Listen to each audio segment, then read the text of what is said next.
जी हाँ नाजरीन, मेरे साथ मौजूद डॉक्टर संदीप मावा, जिन्होंने इससे पहले हुर्रियत कॉन्फ्रेंस के हेडक्वार्टर के ऊपर हिंदुस्तानी परचम लहराया और आज जम्मू कश्मीर लिबरेशन फ्रंट के दफ्तर पर वाक़ा बहोरी कदल में हिंदुस्तानी झंडा लहराया।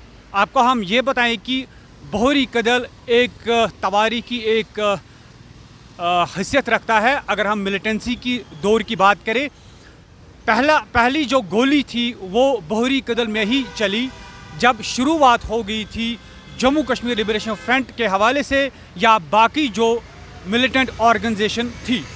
ये 1990 की बात है, लेकिन आज हिम्मत और हौसले के साथ डॉक्टर संदीप मावा ने जम्मू कश्मीर लिबरेशन फ्रंट के ऑफिस के ऊपर हिंदुस्तानी परचम लहराया।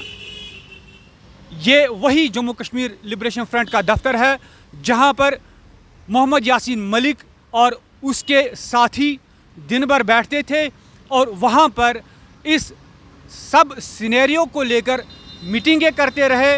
2008 की बात करें, 2010 की बात करें, सारा जो सिलसिला, सारा जो प्रोग्राम था वो वहीं पर डेवलप होता था। संदीप जी, आप बताइए कि आज आपने दूसरी बार एक हिम्मत, एक हौसले का एक कार्रवाई की।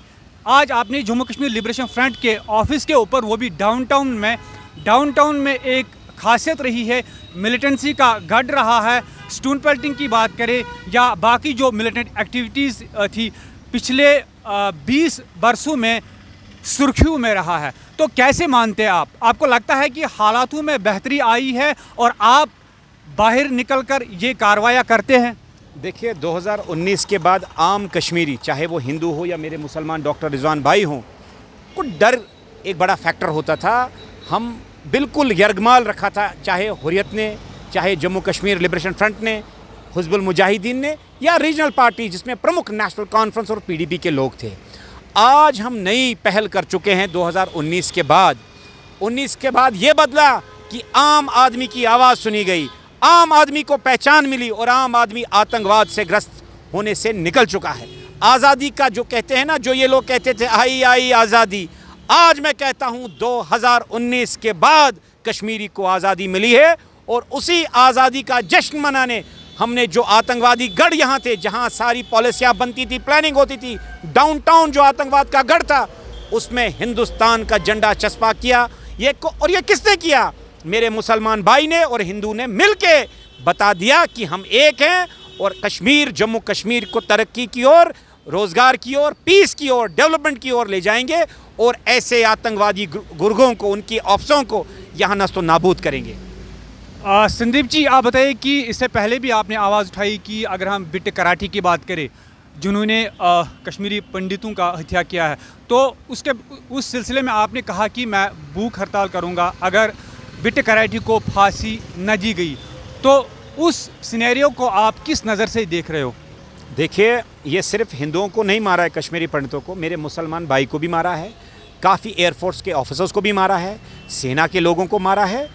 तो जहाँ तक सवाल है बिट कराटे का, मैं आपको आज पूरी जिम्मेदारी से आश्वासन देता हूँ, बिट कराटे को फांसी is just a matter of time. Not only bit karate but बाकी लोगों ने जिन्होंने आतंकवाद को मखोटा बना के अपने गर्व आबाद किए, कश्मीरियों को गुमराह किया, मरवाया, पिटवाया, PSAs लगवाए, ह्यूमिलेशंस करवाई, उन सब को आज चेतावनी देता हूं कि चुन चुन के आप लोगों से बदला लिया जाएगा। और स्पेशली TRF, हिज़्बुल मुजाहिदीन के लोगों को कहता हूं कि सुधर जाइए। आप जैसे आपको हमारा डाटा है, उससे दुगना डाटा हमें आपका है। अगर आप मेन स्ट्रीम में नहीं आते हैं तो हम मजबूर होंगे, जो स्ट्राइक आप करते हैं वो हम करेंगे। और कश्मीरियों को जो आज़ादी चाहिए, किससे आज़ादी? आतंकवाद से आज़ादी, बेरोज़गारी से आज़ादी, गुर्बत से आज़ादी, वो आज़ादी हम कश्मीरियों को दिला के रहेंगे। संदीप जी, आप बताइए कि जो अगर हम हुर्रियत कॉन्फ्रेंस की बात करें या जितने भी लीडरान जेलों में नज़रबंद है या बाकी जो लीडरान है जो जेलों से बाहर है, आपको लगता है कि उनको इलेक्शन में हिस्सा लेना चाहिए? देखिए, कश्मीरी सब जानता उनकी हकीकतें। ये जमहूरी मुल्क है, अगर उन पे कोई FIR नहीं होगा, अगर वो सिर्फ पॉलिटिकल वर्कर्स है तो दे कैन फाइट, अगर उन पे FIR होगा तो कानून ये अलाउ नहीं करता है। बट जिन लोगों ने कश्मीरियों को बर्बाद किया, 32 साल हमारे नौजवानों माशरे को बर्बाद, 80,000 लोग मारे गए, उनको इसका जवाब देना पड़ेगा और अनकरीब आप देखेंगे कि उसका जवाब हम जबरन या इज्जत से, इन दोनों तरीके से ले लेंगे। रिजवान साहब, आप मुस्लिम कम्युनिटी से बिलोंग करते हैं, तो किस नज़र से आप देख रहे हो? संदीप साहब कश्मीरी पंडित है, इसकी एक हिस्ट्री रही है, आप किस नज़र से इस सब सिनेरियो को देख रहे हैं? देखिए, आज का जो है ये बहुत सिंबॉलिक है। सिंबॉलिक इसलिए है कि क्लियर मैसेज है कि हिंदू, मुस्लिम, सिख, ईसाई एक हैं। ये जो डिवाइसिव पॉलिटिक्स यहाँ के रीजनल पार्टीज़ और सेशनिस्ट ग्रुप ने पहले से यहाँ किया था, पहले से ये एक क्लियर मैसेज है उनके लिए। अब कोई भी डरेगा नहीं आतंकवाद से, क्योंकि अब काफ़ी 32 साल से हम पिलस रहे हैं। अब मेहरबानी करके इस पीस को चलने दें, कंटिन्यू करने दें, क्योंकि हमारे देखें आप नौजवान आजकल के ड्रग्स में मुतलबा हैं। अनएम्प्लॉयमेंट चलो 2019 के बाद थोड़ी अब आहिस्ता आहिस्ता कम होगी। देखिए, सबको चांस देना बड़ा ज़रूरी है। ये एक क्लियर कट मैसेज है कि हिंदू, मुस्लिम, सिख, ईसाई जम्मू कश्मीर के एक हैं और कोई भी आतंकी जो सेशनिस्ट सोच है वो अब यहाँ नहीं चलने देंगे। Thank you. जी हाँ नाज़रीन, ये मेरे साथ डॉक्टर संदीप मावा जी मौजूद थे, जिन्होंने जम्मू कश्मीर लिबरेशन फ्रंट के हेडक्वार्टर के ऊपर अपना जो है हिंदुस्तानी परचम लहराया। आपको हम ये भी बताएं कि ये संदीप मावा उसी का बेटा है जिसको मिलिटेंटों ने 1990 में एक दुकान के अंदर गोली मारकर शदीद ज़ख्मी कर दिया, और आपको याद होगा कि उसके बाद उसने वो दुकान फिर से खोला। ये संदीप मावा उसी का बेटा है।